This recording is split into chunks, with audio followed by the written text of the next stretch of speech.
நான் எல்லாவற்றையும் பறி கொடுத்துட்டு நிற்கிற ஆளு, நீ எல்லாத்தையும் என்கிட்ட இருந்து பறிச்சுக்கிட்டு நிற்கிற ஆளு. உனக்கு எனக்கும் சண்டை நடக்குது. இங்கே ஒரு கற்பிதம் இருக்கு, ஆரியம் திராவிடம். இதுவே ஒரு அம்பக்கு, அட்ட புழுகு ஆகாச புழுகுது. பன்னெடுங்காலமாக பல ஆயிரம் ஆண்டுகளாக சண்டை என்பதே ஆரியத்திற்கும் தமிழியத்திற்கும் தான் நடந்திருக்குது.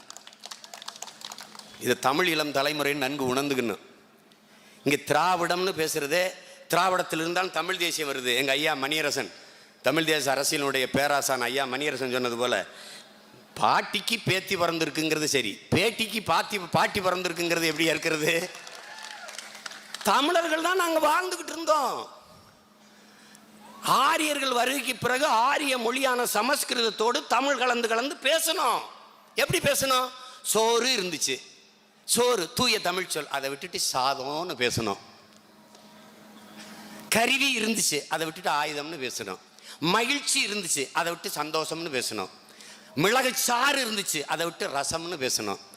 வணக்கம் இருந்துச்சு, அதை விட்டு நமஸ்காரம்னு பேசணும். அப்படி மெதுவா பிரிஞ்சோம்.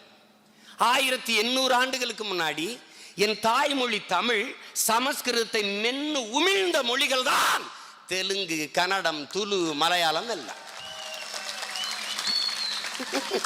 நான் தாண்டா ஆதிக்குடி, ஆதி பாட்டன் சிவனும் நான் தான், ஆதிக்குடி தமிழ் குடியும் நான் தான். மற்ற மொழிகள் எல்லாம் மனிதன் பேசியது, என் மொழிதான் இறைவன் பேசிய மொழி. இறைவன் பேசிய மொழி, பேசி வளர்த்த மொழி என் மொழிதான். நீருஷோ ஏமி சொன்னாரோ, அதிகாரம் சொன்னாரோ, இனம் அழிஞ்சினாரோ, அதெல்லாம்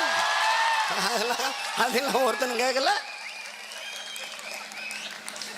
ரெட்டியார் மாநாட்டில் அங்கிட்டு இருக்க ஐயா KKSSR, இங்கிட்டு இருக்க நேரவர்களும் பங்கேற்கும் போது சுபவீரபாண்டியன் ஒன்றும் எழுதலை, பெறல சுலுக்கா. என்னது என்னது?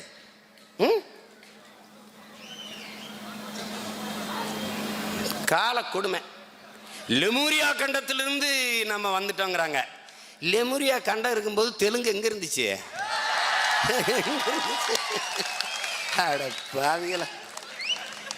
இலக்கியம் பொய் சொல்லும், இதிகாசம் புழுகும், புராணம் பொய் சொல்லும், வரலாறு பொய் பேசாது மக்களே.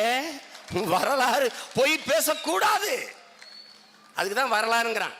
அதனாலதான் நாங்கள் வீழ்ந்து விட்ட ஒரு தேசியனத்தின் பிள்ளைகள் வரலாற்றில் இருந்து மீளெழுச்சி கொள்ள துடிக்கிறோம். அதனாலதான் இந்த நிலத்தில் இருக்கிற கிறிஸ்தவம், இஸ்லாம், இந்து எல்லாம் நாங்க இல்லை, எங்கள் மதங்கள் இல்லை. வேர் தேடிய பெரும்பயணத்தில் தமிழ் இளம் தலைமுறையினர் ஒவ்வொன்றா தேடி எடுக்கிறோம்.